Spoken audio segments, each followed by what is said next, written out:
ఆనంది అయితే తన చిన్ననాటి జ్ఞాపకాలన్నీ గుర్తు తెచ్చుకొని ఆదిత్యకైతే అవన్నీ చూపిస్తూ ఉంటుంది. ఇక ఒక కారునైతే ఒక చెట్టు దగ్గర ఆపమని చెప్తుంది. అది చూసి ఆదిత్య అయితే ఏంటి ఆనంది ఈ చెట్టు దగ్గర ఆపారేంటి అని చెప్పి అంటూ ఉంటే, ఆదిత్య గారు ఈ చెట్టు అంటే నాకు చాలా ఇష్టం. నా జీవితం మొదటగా స్టార్ట్ అయింది ఈ చెట్టు దగ్గరే ఆదిత్య గారు. అదిగోండి ఆ చెట్టు మీద ఉన్న శివయ్య బొమ్మని నేనే గీసిన.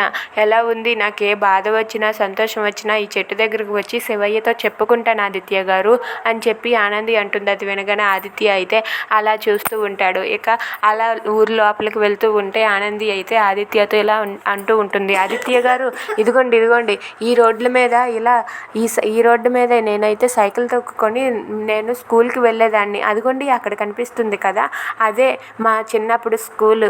ఆ స్కూల్లోనే నేను చదువుకునేదాన్ని అని చెప్పి అంటుంది. అలా ఆనంది అయితే తన జ్ఞాపకాలన్నీ గుర్తు తెచ్చుకోవడంతో అది చూసి ఆదిత్య అయితే చాలా సంతోషిస్తూ ఉంటాడు.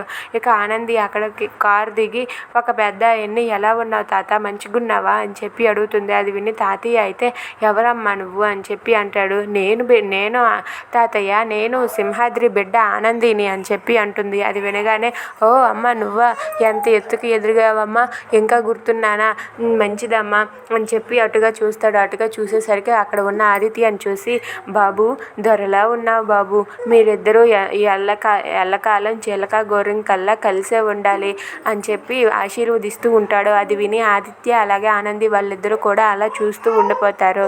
Thanks for watching friends. Please subscribe our channel. Thank you.